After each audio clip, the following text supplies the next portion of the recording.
Hello everyone. In our previous lecture, we had covered about the biodiversity. In this lecture, we will discuss with the agriculture activities and the agricultural crops. Okay, so let's begin. The first thing is, what do you mean by agriculture? What do you mean by agriculture? Agriculture is basically a practice of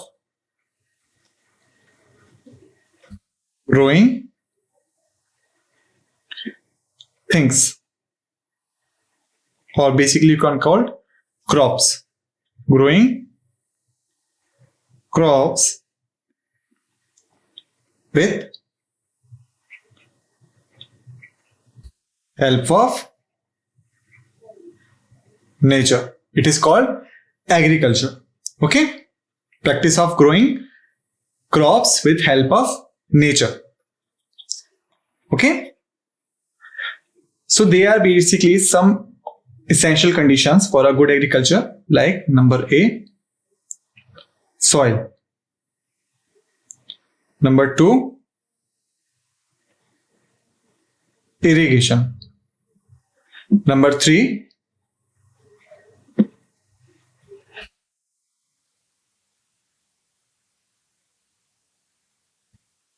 water supply. Number 4,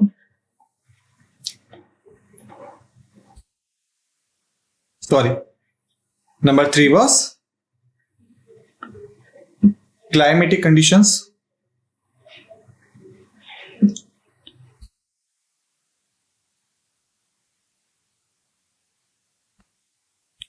Thereafter, fertilizers. Okay. Or when we talk about the modern agriculture, we also involve transport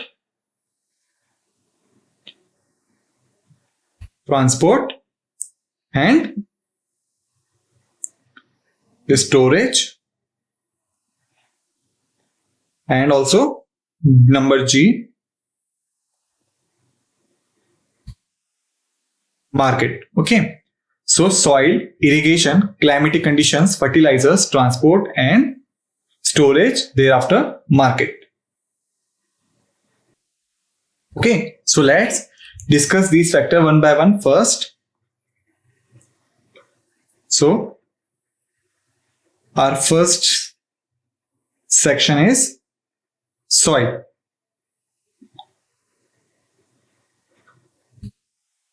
Soil. It is a top layer of earth surface. Okay, you have all seen the soil. You all have seen the soil. Okay, it's basically a top layer of earth surface, basically in a reddish, brownish and grayish color. Basically in a reddish, brownish and grayish color. Okay, so how does the soil important for the agriculture? Basically, soil contains some minerals which are essential for the agriculture, like the nitrogen, like the phosphorus, like the humus, and like the organic components. So these factors are very essential. This is the humus.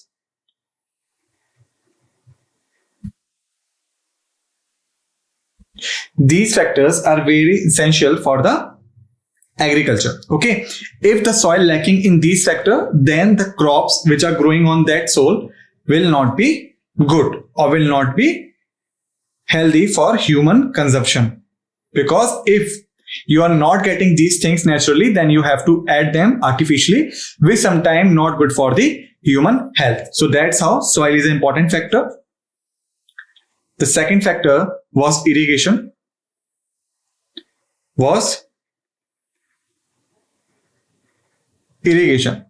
Like humans, plants also require a water.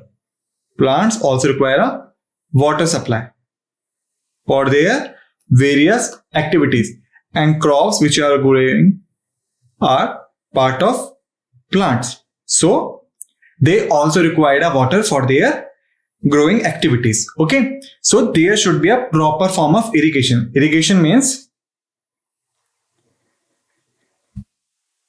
water supply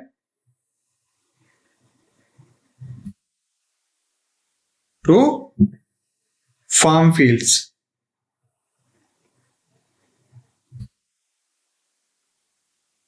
Water supply to farm fields for crops. Okay, as you can see, this is a farm field. Okay, so if these all are crops, then we required a water supply to them so that they could sustain their growth activities. Okay, so the irrigation is important for this. Okay, next is climatic conditions.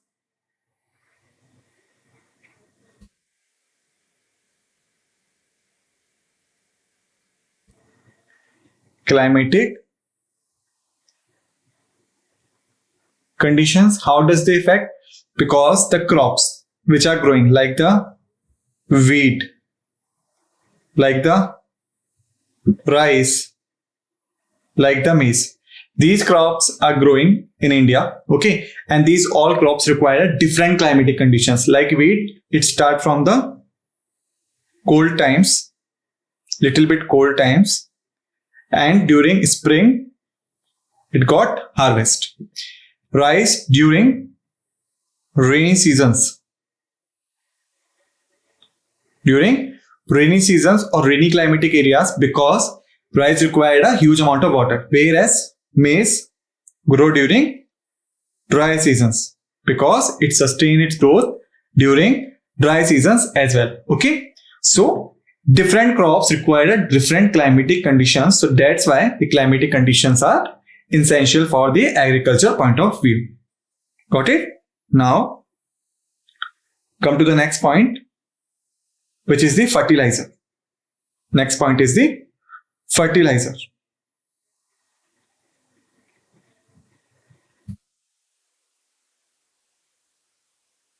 Fertilizers. Fertilizers basically used for adding inorganic components. Inorganic components. Let's understand the fact that every soil, like soil A, soil B, soil C, and soil D, they all are from different areas due to different geological and climatic conditions. It is impossible that soil A is similar to soil B and soil B is similar to soil D, soil C is similar to soil D, and so on. It is totally impossible that all the soils are same in the composition. Okay, so the fertilizers are used which helps in adding the components. Like if soil A decline in one component, like component X, whereas soil Y decline in component Y. Okay, so suppose soil A decline in component X, soil B decline in component Y, soil C decline component Z, and soil D decline component A. Okay, so by the use of fertilizers, you could add X in A soil, Y in B soil, Z in C soil, and A in D soil. So that's why fertilizers are important, because they help in adding of inorganic components. And why they are inorganic? Because they are not directly obtained from the nature, or you can say from the soil. Okay. Then there is a transport. Basically, in the modern times, transport is essential for supplying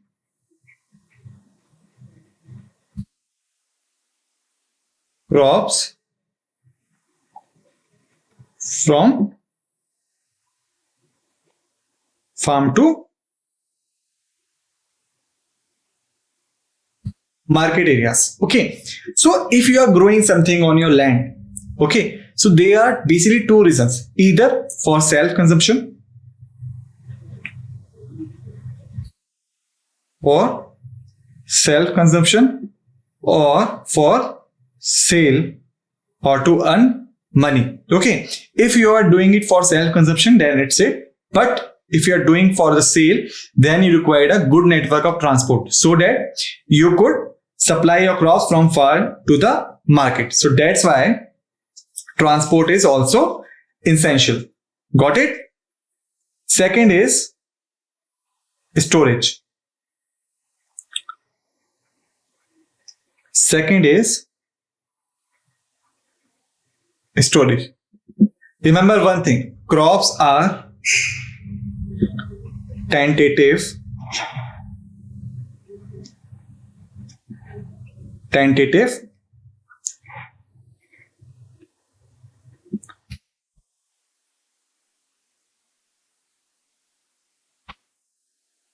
for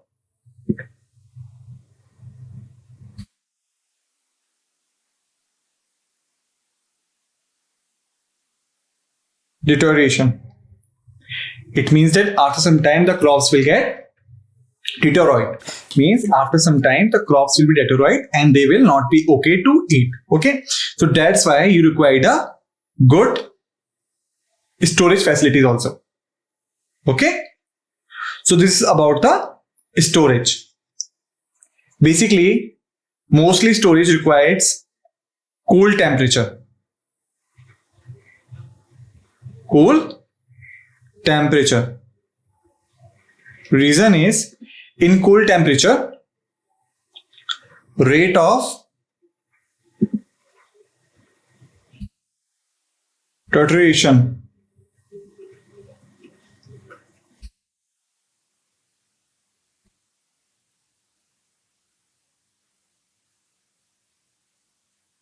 is low. Okay.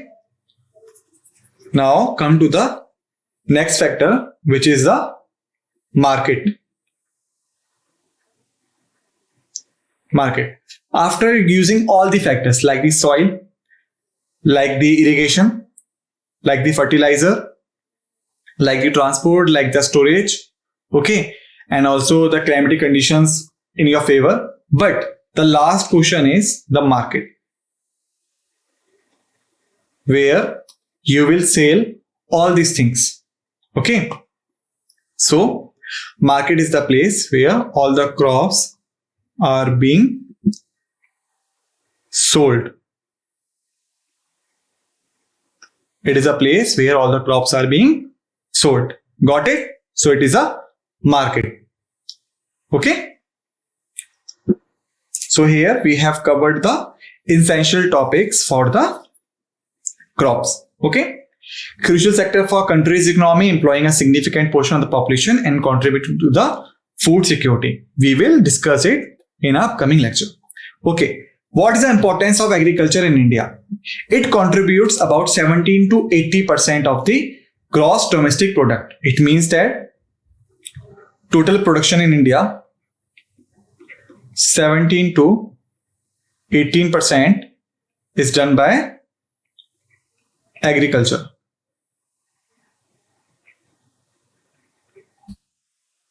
Is done by agriculture basically.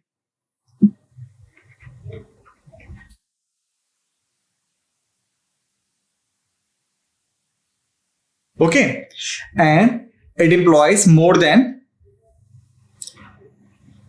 50% of workforce. Now the question is, what do you understand by the workforce?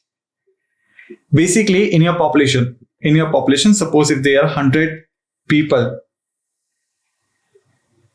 in a population, okay, so out of these 100 people, the people between the age gap of 15 years to 64 years, 15 years to 64 years will be your workforce. Means that person are able to carry on the work. So we can take example, if there are 100 people and out of 100 there are 70 people who are able to do work and lies in the age of 15 years to 64 years, then your workforce will be 70 out of 100. Got it? So in terms of India, the agriculture employs around 50% of the workforce. So you can conclude that agriculture is a very important topic in our Indian economy and geography as well, because it contributes about 70 to 18% in the gross domestic products, or GDP in short, or also implies more than 50% of the workforce. Okay, and mainly the rural areas. So you know what is the basic difference between the rural areas and the urban areas?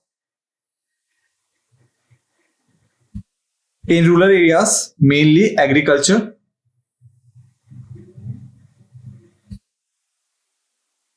practiced, mainly the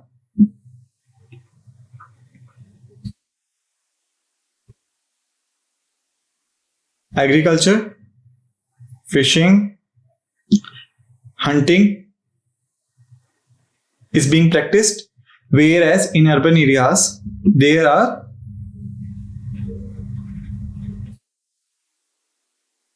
manufacturing and services are being produced. We will have a discussion on this in upcoming lectures. Just remember, in rural areas, agriculture, fishing and hunting are basically practiced, and in urban areas, manufacturing and services are practiced. Okay, so this is a basic difference between the rural and the urban areas. Okay, so basically, agriculture is a main source of livelihood for the rural people. For the rural people. Got it? Now, come to the next point. Types of farming. So, in types of farming, we have two types of farming. Subsistence farming and then commercial farming. So, basically, the farming start in Indian subcontinent from Mehergarh. From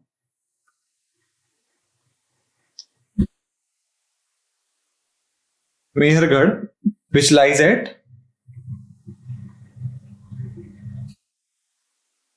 Balochistan. So first instance of farming found from here. And which type of farming was that? That was the subsistence farming. Got it? First significance of commercial farming coming from the British colonial era. Okay, so now we have got the first instance of subsistence farming, which is around the Mehergarh. First instance of the commercial farming coming from the British colonial era. So what do you mean by the subsistence farming? Type of farming mainly for self-consumption, and the surplus may be sold locally. Okay, basically, suppose if there are four people. There are four people and they all are producing 100 units. They all are producing 100 units. Okay. But they are producing this 100 units to consume by themselves only. 25, 25, 25, 25. Then it is an example of subsistence farming. Simply means that when a people produce crops only for their self-consumption, then it is a subsistence farming. Okay. And there may be a surplus or there may be a no surplus.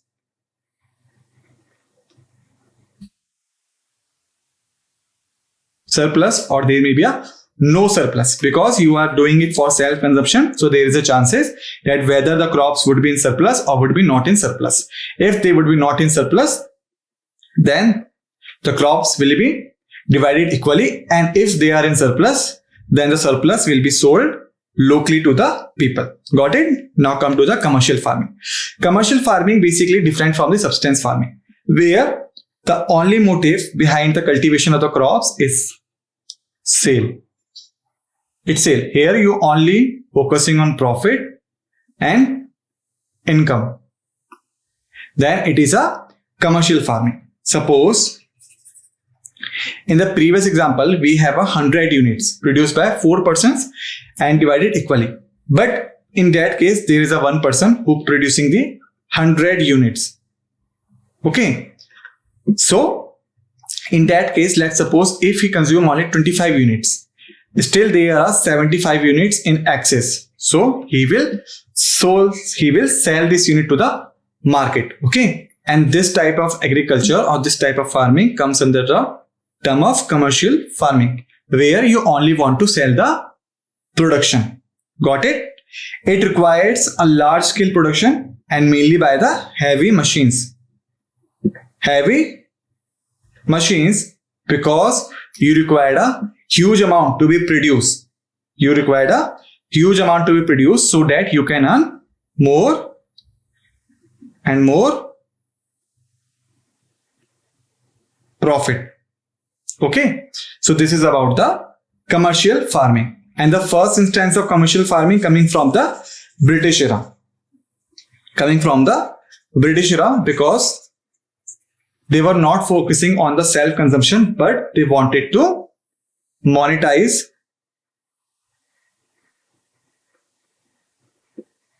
rural Indian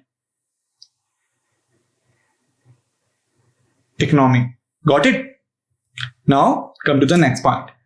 Major crops. Crops basically divided into two forms. Either they are the food crops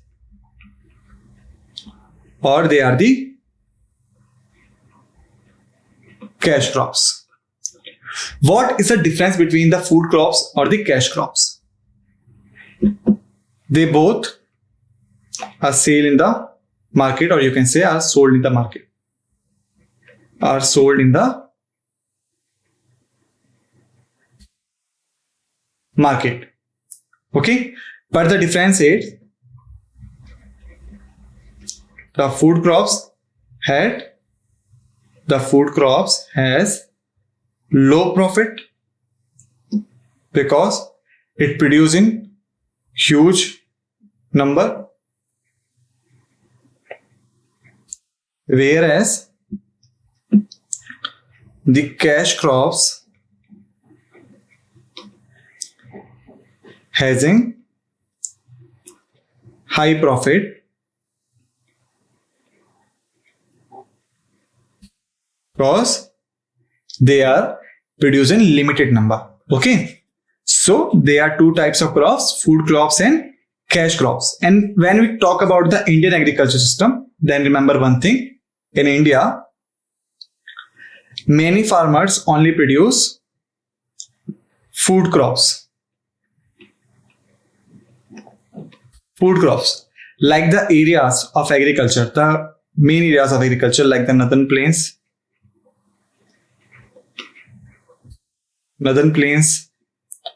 thereafter coastal areas, thereafter eastern areas of India, then the central part. Okay, in these all areas, basically the food crops are being produced. Got it? And what is the reason behind this? The sole reason behind this is cash crops require huge investments. Huge investment and a large land holdings and specific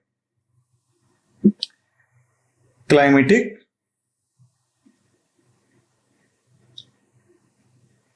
conditions. 1, then 2, then 3. So this is the reason why the most of the farmers in India only grow food crops, because the cash crop requires a huge investments, large land holdings and the specific climatic conditions. And why so? Let's discuss this thing. Huge investments. Huge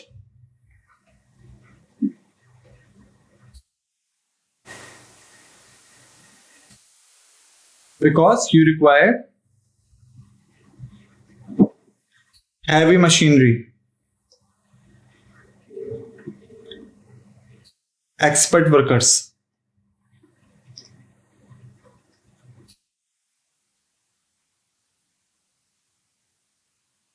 expert workers and processing units. Because the land holdings are very large, okay, so that's why you require a heavy machinery to cover them. Second thing is that expert workers. Unlike the food crops, cash crops like cotton, sugarcane, oil seeds required a specific knowledge while growing them. Okay, so you cannot hire anyone. You have to hire only expert workers so that your cash crops will be grown in a right manner. Third was the processing units. If you sell the unprocessed item like this and processed item like this, then that will cost higher in the market, that will cost lower in the market. So your profit on this will be lower, whereas your profit on this will be higher. So generally, the farmers who are growing the cash crops also employ a processing unit so that they can maximize their profits. Okay. Second reason is large land holdings. Large land holdings.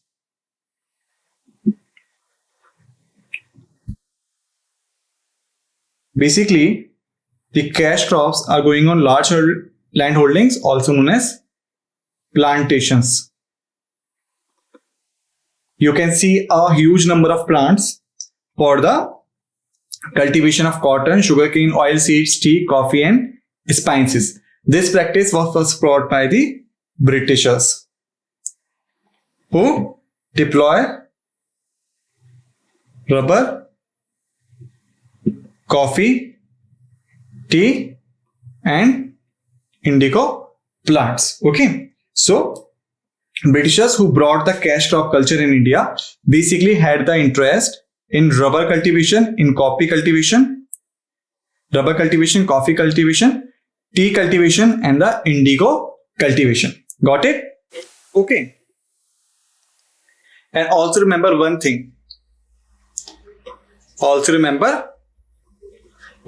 Which was our third point, is like specific climatic conditions. Third point was specific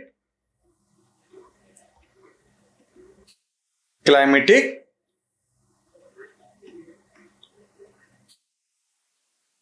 conditions. Okay, like the food crops, rice, wheat, millets, maize, lentils, okay, pulses, they could be grown on the huge part of India because of the soil and the climatic conditions.